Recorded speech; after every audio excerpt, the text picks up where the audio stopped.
started to notice I was very different from my friends. All of the boys around me were really interested in girls, wanted to hang out with them, and I was more interested in them, my friends, trying to understand, wow, what is it about them that is different from me, but also alluring and attractive, and they're having all these feelings for girls and I don't have those, so maybe there's something wrong with me. If I'm struggling with this weird thing, what's that going to do to my family? What's that going to do to my parents if I disappoint them by telling them that I have something like this?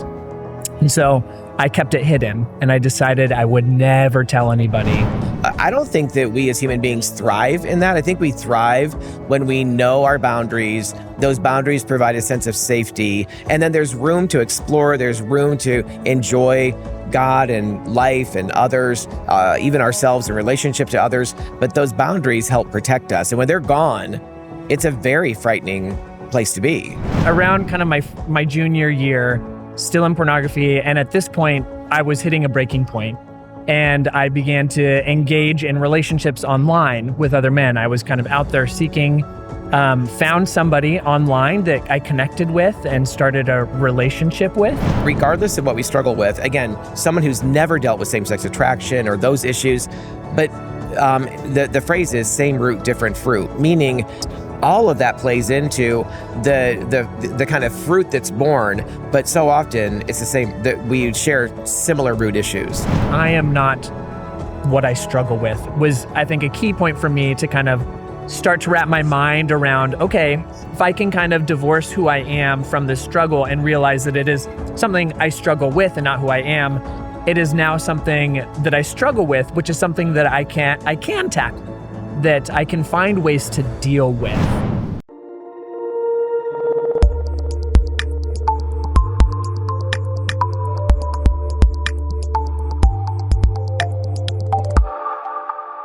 Well, hey, thanks so much for tuning in for another episode of the Love and Truth Network podcast. I'm so glad that you're here and joining us. Once again, for those that have been with us the last few episodes, you'll know that we're shooting from the American Association of Christian Counselors Conference. We are here in the Opryland Resort. What an incredible place. I've been here several times, and every single time I get lost. I mean, it's just an amazing myriad of different beautiful settings and space indoors, but man, it is a huge place. So anyway, we're here to get together, Jeremiah, our team, exhibiting here and having lots of great conversations. And a fun thing about this kind of conference is we get to catch up with old friends. You've heard already from some of both my brother, my sister-in-law who's here, and some other friends that are here, and Edward, we had a conversation with. But another thing that's fun about these conferences is meeting new people and making new friends. And so I've just made a new friend while we're here. His name is Cole, and he has some connection. I'll let him tell his own story, but he has some connection with a ministry, a really long-term connection with a ministry that I've loved for a long time and have been connected with the executive director of for a long time, Jason Thompson. And so really happy to have him here with us to share some of his story, and then for us just to have some dialogue that hopefully will be of encouragement to you and hope building for you as well. So Cole, thanks so much for joining us for this episode. Hey, thanks for having me. This is great. What a pleasant surprise. Yeah, it's kind of fun. Yeah. So, what is it in terms of your story? Mm-hmm. What are you comfortable kind of sharing with us about a bit of your journey? I know it's hard to take a lifetime of stuff, and condense it into 10 or 15 minutes, but just share some of your story with us. I'll give it my best shot. All right. Yeah. But so yes, part of the reason probably you and I are having this conversation, the biggest piece of it is I grew up struggling with same-sex attraction. Mm-hmm. So I'll start at the beginning and kind of work my way through. But so I was born, raised into a Christian family. Mm-hmm. I had great Christian believers. Mm-hmm. Grew up going to church, all of those good things. I've got an older sister and a younger brother that were great companions through life. Yep. But really found early on in my life that I did not connect very well with men. I was a little bit emotionally distanced from my father. My brother and I didn't quite get along very much, but I had really loving women in my life that doted on me, that really cared for me. I was a very emotional companion for a lot of the women that I was around. Mm-hmm. And through that journey, just kind of later in life, probably around middle school, when I started to develop some sort of sexual identity. Yeah. As a kid, don't really understand what any of that Right. means. But at some point around puberty, starting to develop what is sexuality, what Yep. is this? Started to notice I was very different from my friends. Mhm. All of the boys around me were really interested in girls, wanted to hang out with them, and I was more interested in them, my friends. Right. Trying to understand, wow, what is it about them that is different from me, but also alluring and attractive, and they're having all these feelings for girls, and I don't have those, so maybe there's something wrong with me. Mhm. Just as time wore on, kind of beginning to understand what that meant in my life, what this kind of difference in sexual attraction as it was growing through puberty and through into high school. What does this mean? What does this look like for me? Right. And I remember vividly in freshman year of high school, it kind of sunk in. It was this moment of, oh, I'm very different. This is not changing. I think I'm gay. I'm having these thoughts and attractions that nobody else is having. Nobody's talking about them. I think I'm the only one. And a big part of kind of what that did to me was it sunk me into a huge depression. I kind of felt like my future had been pulled out from under me, or that there was no future for me. Part of my childhood, I'd grown up kind of the golden child of the family, the one that tried to keep the family apart as, brother and sister did this and that. I felt like a lot of the family's honor or dignity kind of rested on me as a child. And so that was really crushing to say, if I'm struggling with this weird thing, what's that going to do to my family? What's it going to do to my parents if I disappoint them by telling them that I have something like this? And so I kept it hidden, and I decided I would never tell anybody. But I also felt like that stripped me of a future of things that I did want. I'd always pictured myself, the normal kid growing up, getting married, having kids eventually of my own, and just being a normal person. And it felt like I couldn't be that anymore. So depression for a long time. And eventually, through some help, my parents took me to counseling. They were wonderful through the whole process. Was able to kind of pull myself out of the depression and decided I'm just never going to talk about this again. I'll sweep it under the rug, pretend like it doesn't exist, and I'll try and move on with my life as best as I can. And so that came out in the counseling office? I mean, it came up there? Kind of, yes. Well, yes and no. So I was probably a terrible counselee. I never actually spoke about it in the counseling. I was too scared to tell a soul, even somebody that wasn't my family members. I couldn't bring myself to talk about my sexual attractions. I was so confused by them. I didn't understand them. I didn't want them. And they scared me. And to speak it out loud would to make it true, and would to mean that this was a reality that I had to deal with. And so I would rather pretend that it wasn't. Suppress it and just suppress it. And I would, tell my parents I'm sad because of all these other things, and because of friends, or because I just don't feel like I fit in. You name it. I found ways to kind of talk around it. So never even spoke it to a counselor. But in that process, I think just kind of solidified this idea that I could tamper it down and I could keep it under control and it would never arise again. And that's how I would move forward. So the counsel, not necessarily in the counseling, but through the counseling and having people talk at me and having to think about what I'm going to say to these people, was kind of how I came to that conclusion of I'm not going to talk about it. So in that way, counseling was a part of it. And about how old were you, do you think, when you just decided I'm just sealed the deal even deeper? I'm just not going to talk about this. That was around junior year of high school. So freshman year, big realization, big depression. For about a year and a half, just absolutely, despondent through my whole life. I used to say I tried to will myself into non-existence. I wasn't suicidal necessarily, borderline, but just didn't want to be around anymore. But then, through that time, about junior year, going into senior year, I was like, burying it. We're moving on. I'm going to just try and enjoy life however I can. And so, but that doesn't last very long. You can't do that. You can't with all of these emotions and all of this part of our sexual identity. It's not something that you can push aside or temper. It's always going to come back up. So college was kind of the next big moment in my journey with sexual identity, with sexual understanding and sexual feelings. First time out on my own. Yep. I went to college away from town, away from my parents, away from home. And there's just unprecedented freedom. And the first thing I did was get addicted to pornography. Mm-hmm. It was the first time I'd really encountered it or got to engage with it. And it was like this, it just consumed me at that time. And I was still very much a Christian, very much still going to church. All throughout high school, I tried to do youth group, went to conferences, very much loved Jesus. But now I had this other big sin thing in my life that I couldn't ignore. Thought I could ignore my sexuality, and now I'm dealing with pornography.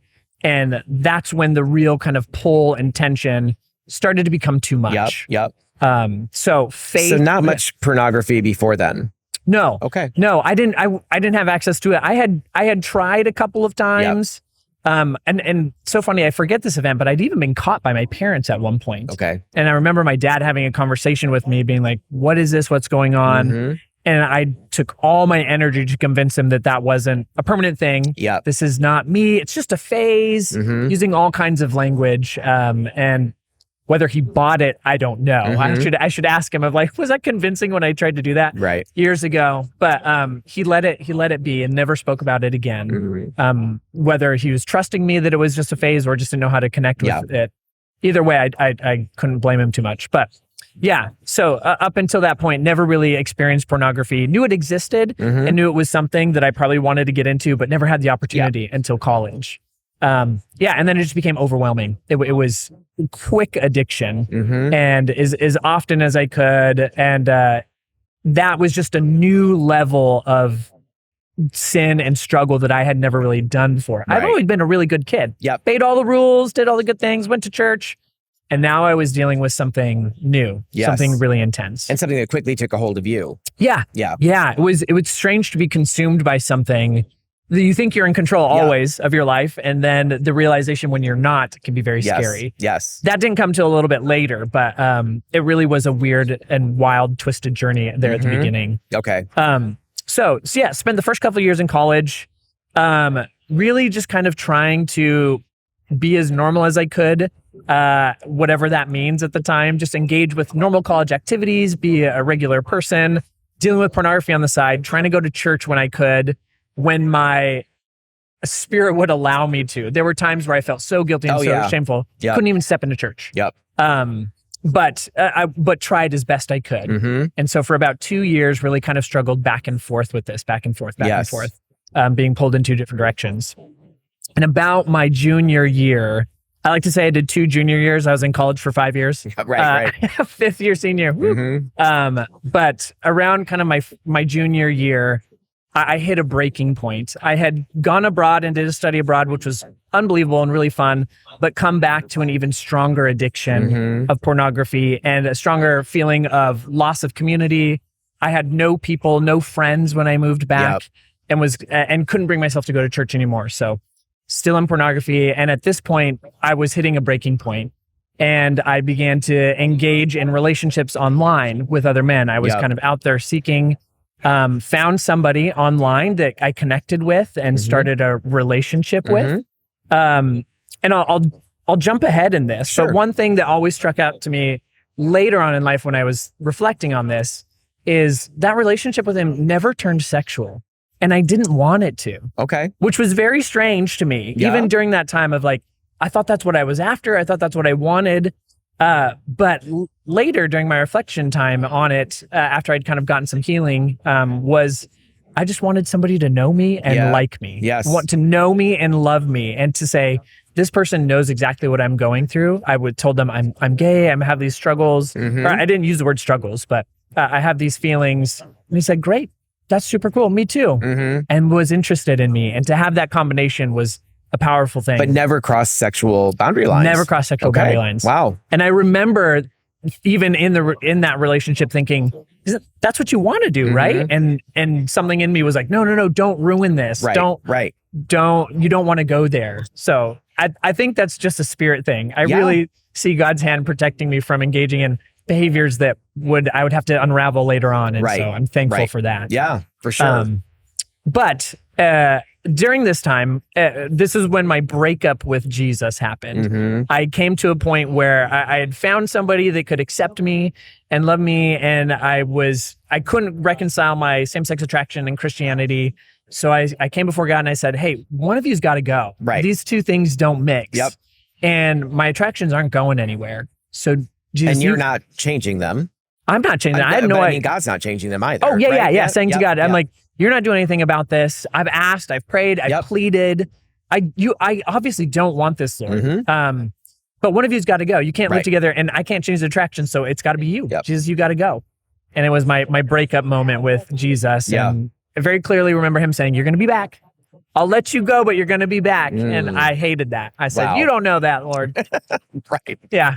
That came to bite. Yeah. Mm-hmm. He's like, well, yeah, I do. But after that, spent a lot of time trying to de-Christianize myself. I tried to really walk away from Jesus, push anything that I knew that was kind of attaching me to any sort of holiness or good person-esque. And I just wanted to live my life in whatever way I wanted to. Mm-hmm. And it was miserable. Yes. It was so miserable. I had no framework, no structure for my soul. I was completely empty. So every little inconvenience, every little hardship in my life, I would just collapse into this messy pile of depression and woe is me. Yep. There was nothing to rely on. And so I just remember it being an awful time. Well, and part of that too, I wonder, I don't want to get you off track from your story, please. But part of it that I've realized is we actually thrive when we have boundaries, not walls that are so constricting, which sometimes our Christian religious background is sometimes that way. Like all we know are the do's and don'ts, and it's so constricting and it's so limited. But to also be in a space where there are absolutely no boundaries, there's no fence, it's just this wide open space.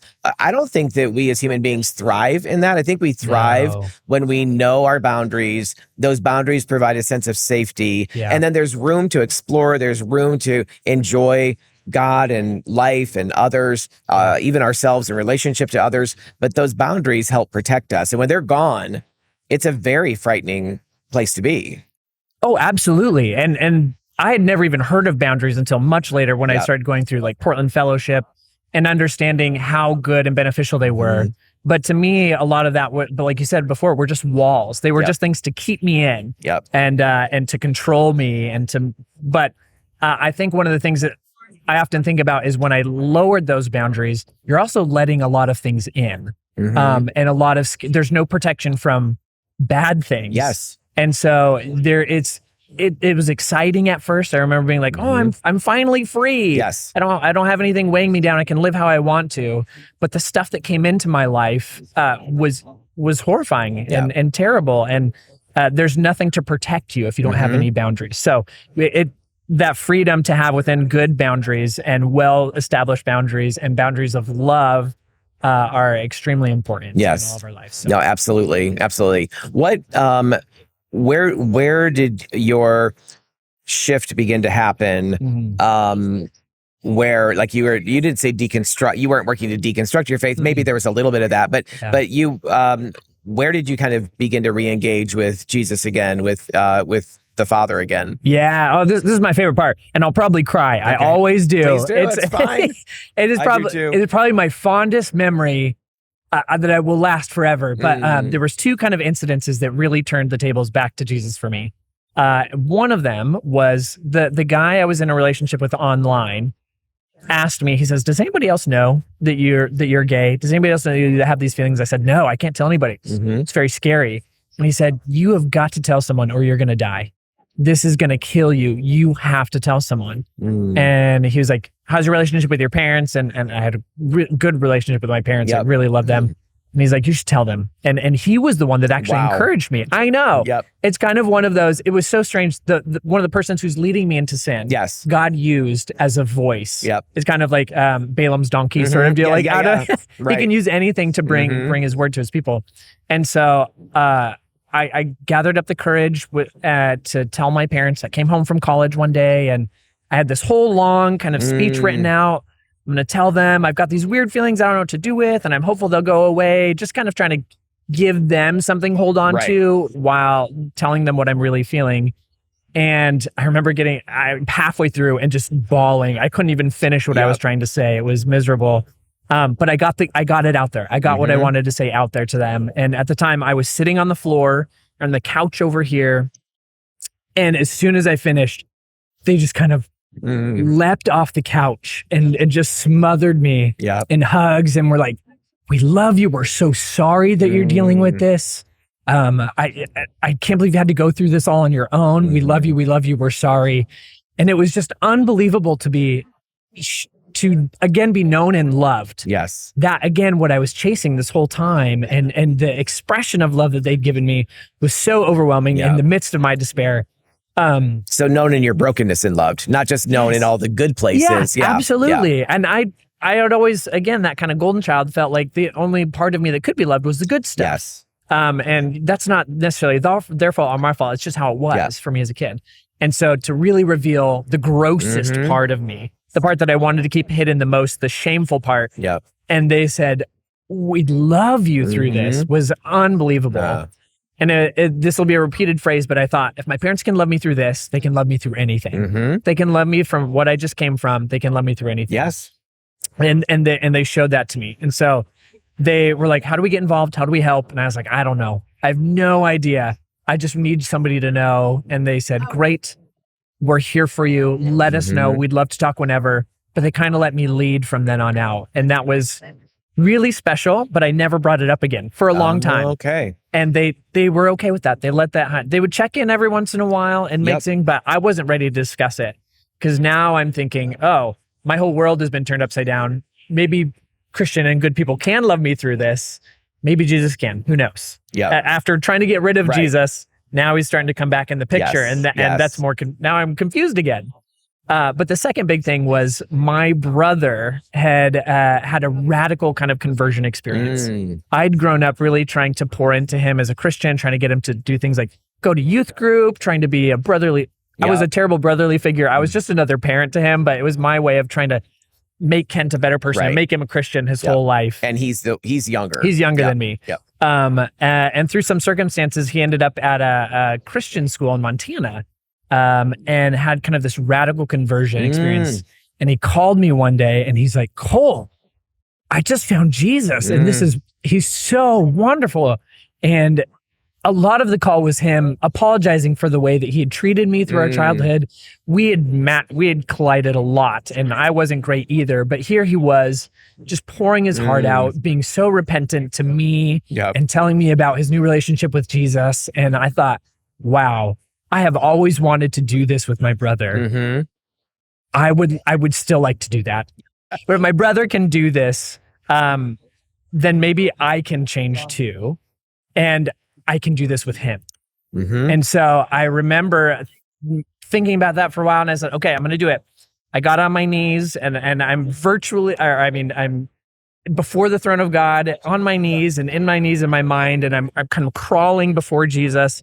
And I'm like, "I'm so sorry, Jesus. I apologize. I was so awful to you. If you'll have me back, I'd like to come back. I'd like to try this again." And the thing he said, he goes, "I don't care. I'm just glad you're home." And that feeling was the same that I'd gotten from my parents. Yes. And it was then I knew if Jesus could love me for what I'd put him through the last couple of years, he could love me through anything.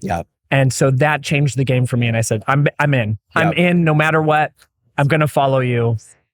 That didn't make it any easier. I still was struggling heavily with pornography, with same-sex attraction. It was still just as confusing, but I knew that I was going to do it with Jesus.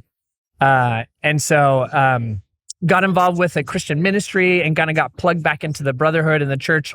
Got some hope through that of like, okay, maybe if I struggle with this, I can still just be a good Christian. And again, I'll kind of put it on the side, but I can still engage in the church and do that well and feel like Jesus wants me there. So it's almost, and it's in one sense, kind of like a 2.0 of what you grew up with in a way. I mean, a little bit improved, but not fully walking in freedom necessarily, right? Not integrated. Yes. Not at all. I felt like I was kind of still back at square one, but the major change was that I knew Jesus was going to be with me and I could move forward with him, but I didn't know how. And that was, almost just as tough as it was before. Because now I'm like, okay, Jesus, I know you want me, but what do I do with this? Yes. They still don't really mix in my mind. I don't know how these things come together. And so at one point, about a year before I graduated, my parents had reached out and said, hey, we found this resource. It's in Portland, Oregon, which I'd never been to. We think it would be really great for you. And I said, okay, let me graduate and then I'll check it out. Finished school, worked at a Christian youth camp for that summer. Yep. And the day the camp ended was the day that Portland Fellowship started in Portland. And so I drove out to Portland with just a duffel bag full of clothes. Yep. And a couch to stay on for the night. And that was it. Yes. And that is when everything changed. Wow. I mean, that was the beginning of so much of a journey. Scary moment walking through the doors. You know, it's that first moment of, if I go in there, everybody's going to know what I struggle with. Yep. The only people I told up until now were just my parents. Nobody in the world knew. So by going in there, I'm admitting something. Yep. I'm admitting that I have this, I struggle with this, and that I need help. Yep. And those are hard things to admit to. So just especially when you've been spending your whole life mitigating or suppressing them, right? Oh, you've learned to be invested in that and in that golden boy image, right? Yeah. And spent so much of my life trying to hide myself and cater my image to other people that's all I knew how to do. I didn't know how to be authentic. Right. I'd barely ever done it before in my life, but I knew how to curate an image for people and control what they thought of me. Yeah. But I knew I couldn't do that in here. And I know I didn't want to, but it's still scary to let go of how you've been operating your whole life. Yep. Even if it's bad, it's hard. That's what you know. And exactly. Well, I'm particularly thinking for people listening or watching us right now in this podcast, there's so many. I mean, I think it is such so Adam and Eve sinned. The first thing to do is go grab fig leaves and sew them together. Yeah. And so it's part of our fallenness. It's part of sin in us that wants to mitigate the truth of our sinfulness and also in some way manage it, image manage, whatever. And so for people listening, watching, and hearing what you're talking about, I mean, we really want them to be considering, how are you, even if their life might look like your life or my life in terms of, you know, living in a way that was so contrary to scripture and also, you know, sexually broken. But maybe not. Maybe they're listening and they are maybe listening on behalf of somebody else, like a mom or a dad of somebody who's struggling or whatever. Totally. But the truth is, every single person listening to us, whether you're listening for yourself or you think you're listening for somebody else, there's something in this for you. There's something that in this conversation, I think that what you just talked about is something that's so common for every one of us to wrestle with, to hedge our bets, to not let anybody in that close. But what you're talking about is really kind of, you know, taking off the whole facade and just learning to live in a way that's authentic. Yeah. Oh my gosh. Yeah. And it's so fun to kind of be a part of this ministry now. And I get to kind of walk through life and disciple other people who don't struggle with this, and to hear them say all these things that I was feeling. And I was like, I was so alone. And well, no, so many of us struggle with the same type of thing. It just may look different. Right. And that's not to minimize, you know, the particular struggle that people struggle with, whether it's same-sex attraction or other sexual brokenness. They're all going to be unique and need their attention their own way. But there's such a common ground between people that we're really not alone. Well, we used to say a lot, I've heard said quite often, and I picked up on it and I repeat it because it was such a, it gave me some hope, and it also really resonated with me that regardless of what we struggle with, again, someone who's never dealt with same-sex attraction or those issues, but the phrase is same root, different fruit, meaning that it might look entirely different for a guy, for a woman who's never been anything but opposite sex attracted, even somebody who's maybe experiencing asexuality and feels like I don't relate to people at all in one sense. But there are so many things that feed into that root level of brokenness. But the way that it works itself out in our lives, the way that we perceive it, and the way that we relate to people around us and those circumstances, all of that plays into the kind of fruit that's born. But so often it's the same, that we share similar root issues. Yeah. That was really freeing too, as somebody who struggled with something I thought is super specific, but so different than everybody else's. There really is an encouragement to, as I got better and got more healthy and connected with my other brothers who didn't struggle with any of this, but to hear them say the same struggles, I was like, oh wow, we really are a brotherhood, regardless of what you're struggling with. And you can tell your story and it can be received really well. Yes. Even from somebody who doesn't experience what you are. Right. So even as an encouragement, maybe to those who are listening, of just saying, like, you never know what's going to happen when you're honest and vulnerable. Right. And it can be so good. And you might not be as alone as you thought. And you might be able to get help from somebody who maybe doesn't even struggle with the same thing. Right. So Yeah. I know for me, I always felt like the only people I could tell was if somebody else told me first that they struggle with same-sex attraction, because then I was like, I can trust them. They know what I'm feeling. And I think that's good and wise, and we need to have that. But also, I encourage you to share with somebody that you just know is trusted and holy and a godly person. Yep.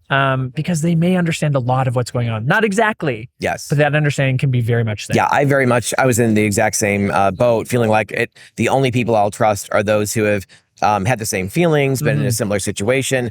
And yet what God, and that was good for a season. And I still love connecting with new folks like you, new guys like you, that I get, there's every one of our stories is unique from one another in a very real sense, but there's another sense in which there are common themes that we've experienced. That's like, oh wow, that's a part of my story. That's a piece of my story.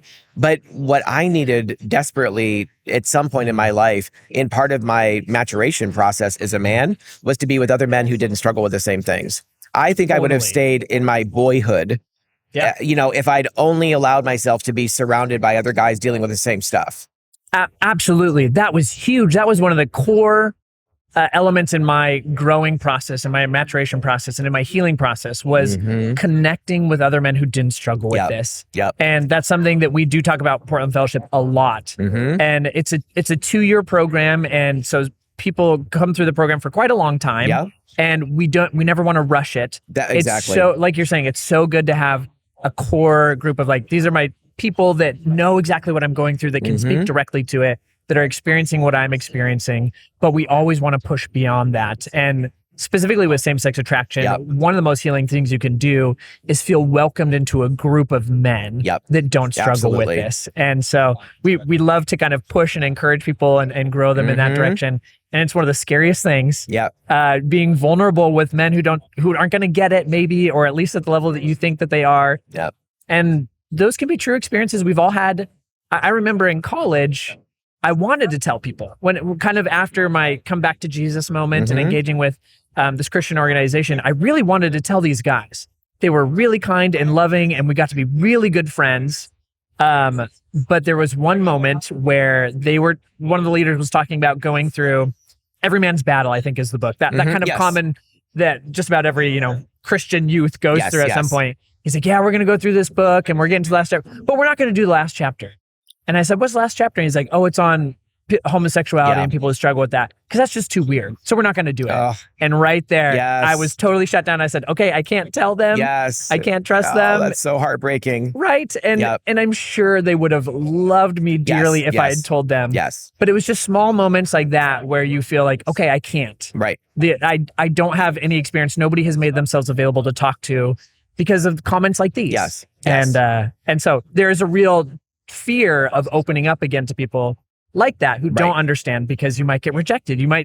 You're going to be weird now. Right. According to this one guy who said it years ago in college. Yeah. And even if they sort of receive the news in a way where they still love me, care about me, or whatever, that feeling of, but I'm still going to be in their mind that guy. Even that alone can be something that tips the scales, and the enemy uses in our life, and our flesh kind of reinforces it. Like, I'm just not going to open up and share. So anyway, I love your story. I love what you're, all that you're talking about. I think it's such a common struggle. And what's ironic, funny in one sense, is that, I've sat in a number of men's groups now, probably you have too, where guys dealing with porn addiction or porn issues still many times feel like, even if they sort of know, they simply know by virtue of, common sense will tell you that pornography is prolific. It's everywhere. It's a thing that guys deal with, struggle with. It's going to be a temptation. And yet they can still feel so alone in it. They refuse to open up and talk in a men's group, for crying out loud, about heterosexual porn struggles or lust or those kinds of things. It's like, we'll talk about everything else, but we ain't talking about that.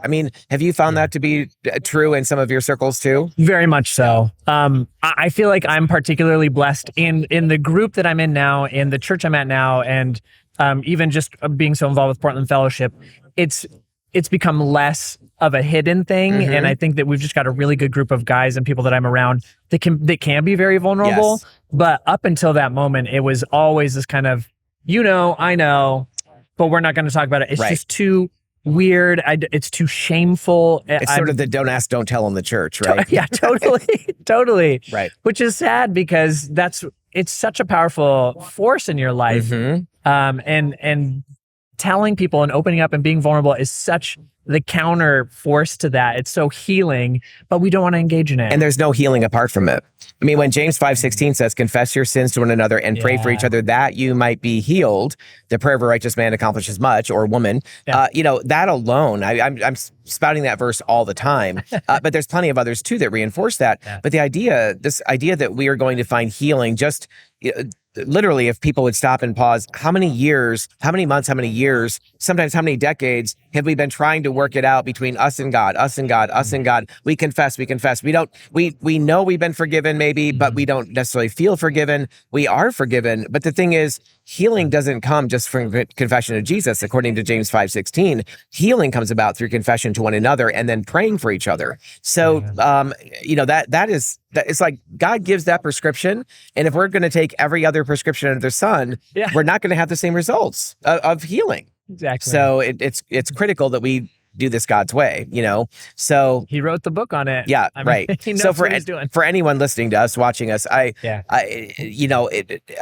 anyone that's waffling or recognizes, I've lived in this place for quite a while, or even stands on I think many of us feel justified in our isolation. And again, we can be isolated in a crowd. Some of the most gregarious, funny, life of the party people are unbelievably lonely and isolated actually internally, right? So we can, some of those people who are so isolated may feel that they're justified for that isolation because of things that have happened to them. And yes, there's things to be unpacked there. Trauma, abuse, a variety of things, maybe multiple forms of rejection. I felt very much in my church life, at school. I was a source of a lot of bullying in school, and even in church. It wasn't so much bullying in church; it was just kind of an ostracization. It was this kind of pushing away, and so this feeling of being pushed out of the world of men and boys. But and I justified a lot of my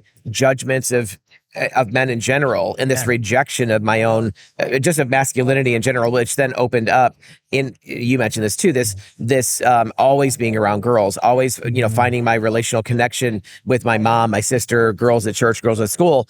And so the feeling that men in general were totally unsafe, but finally coming to a place of recognizing now, and I was in my mid 30s, really early 30s to mid 30s, beginning to recognize, wait a minute, I've just pass judgment on, basically half the population and pass judgment on, past judgment on men made in the image of God. Yes, it's a fallen expression of God's image, but it's still God's image, and have judged women to be better, basically the feminine to be safer. And so fearfully though, having to step out and recognize if I want genuine healing, as opposed to just the appearance of that healing, then I have to be willing to press into these places where I'm scared to death. And that's why I need courage. Yes. Right? Oh, yeah. And it's so important to have a community or a group that you can fall back on to help encourage you to do that and kind of keep you accountable to do that. Because doing it on your own can be extremely scary. Right. And, there's this man mentality, buck up and do it and just have courage and be brave. And for those of us who struggle a lot with like masculine and masculine identity, we're like, I don't have any of those things. That's why I'm struggling with this. Exactly. So I can't just go and do it myself, or I can't just be brave and do it. And I think that's where community groups and communities where you can get them can be so helpful and so important. And this is going to be this would be my word to communities, I guess, or just people. You may never know who's struggling with what in your group, right? Or who's going through this. But we talk a lot about the gift of going second at Portland Fellowship, and what I mean by that is being vulnerable first. Yes. being vulnerable and laying it out on the table. Yes. And being the one who breaks the ice and says, I'm struggling with this. I'm dealing with Giving this. a gift to the next person. Yeah. And it's so much easier for somebody after that to say, okay, that door's open. I didn't know we could go there. Or this is so great. I can find, they're confessing to something. I remember so much in the time of when I started telling friends of what I was going through. Hey, I struggle with same-sex attraction. Yep. Friends would instantly respond with like, well, this is the worst thing I've ever done. Or, I struggle with this. And I was like, oh, okay. I wasn't ready for that. I was so ready to kind of tell you my story, but the freedom that they felt in that moment after me confessing something and me disclosing something was super cool to see. I really, really liked that. But you can create those groups and those spaces that then encourage other people to go forth and press into the scary areas by being vulnerable first. Absolutely. And Well, I love you saying that. I was thinking even before you mentioned that, the value of, so many guys, so many men who've never dealt with same-sex attraction, any of those issues, I find that so many of them kind of live in this caricature of what courage looks like. Strength and courage looks like isolation, or strength and courage looks like kind of having it all together and not being vulnerable. And that's actually cowardice. I mean, that actually, this need to not let anybody in, this need to not let anyone see your weaknesses, the softer parts of who we are, kind of cutting off those softer parts altogether, that's actually doing damage to the individual. And I think there's so many Christian men, again, ones that have, I'm thinking of ones that have not dealt with same-sex attraction or anything in the LGBT world, but if they could only know that you don't have to have a PhD in human sexuality to be a powerful force for good, a powerful redemptive force, a spiritual father, a spiritual older brother in the not the elder brother in the prodigal story, but rather a true beneficial older brother. That so often what's needed is to have a heart of compassion toward the guy or the woman, to the brother or sister who's really wrestling and struggling, and feels isolated, is fearful, feels like we're not going to be understood by the greater population. Man, one guy or one woman coming alongside and saying, you know what, I see you, and I want to be in your life. I care about you. Maybe they don't even know. Maybe we've not even confessed yet. But for them to say, whatever you've done, wherever you've been, I want to walk with you in that. I want to be a brother to you. So powerful. It really, you can't underestimate, I think, what happens in that moment. Somebody's commitment to you and this desire to say, I'm here for you. I just want to be your brother in Christ. I love you and I will walk with you through whatever it is. You can really say anything, and building that bond of trust is wonderful. At Portland Fellowship, we have prayer partners that are mystery people out there in the world. And occasionally I meet them at conferences or run into them or for whatever reason. And the thought that a total stranger who doesn't deal with this, or maybe is not even connected to this issue, is praying and loving me is really powerful. It's like incredibly uplifting and encouraging. And how much more so a brother that you're near and knows you personally, to just say, I'm committed to you no matter what, because I love you and because we're in this together. We're family. You're my brother. We're bonded by the blood of Jesus, and that's what's going to keep us together. And whatever happens, whatever you're dealing with. Absolutely. Well, I'm kind of thinking of the person that might be watching this podcast, listening to us, who maybe they haven't gone into a same-sex relationship, maybe, or even had a sexual experience like that, or maybe they've been dabbling in porn or masturbation or these kinds of things, but or maybe they have stepped into something sexual with somebody. But what would you want to say to them in terms of how they view themselves, what Jesus might have for them in their own life, how to kind of navigate from where they are back to a place of wholeness, or maybe finding wholeness, maybe. Wow. I know that's a really good question. I'm very good at this. And there's so much I'd want to say. How do I condense it and get my thoughts around it? I think one of the primary things and one of the most helpful things is understanding that you are not what you struggle with. Yep. That your struggle does not define you. And It's not your identity. Not at all. Yeah. Not at all. And we know where identity comes from. I'm a child of God. Okay, well, what does that mean? And really kind of trying to work that out. But I can tell you what it doesn't mean. And it doesn't mean what you struggle with. Yes. Or your sexuality. I think, and I'm going to tip my cards here on this. In the world of LGBTQ, Christian politics, whatever that may be, I'm not a huge fan of people identifying as gay Christian or queer Christian. And I understand a big part of their argument is they want people to understand their experiences. Sure. This is a true part of my experience of who I am. Understand. Absolutely. Yeah, we understand it more than just about anybody. But to kind of label yourself that, to adopt that as saying, this is so core to who I am at my very being, that this is how I identify myself on equal with my relationship to Christ. Right.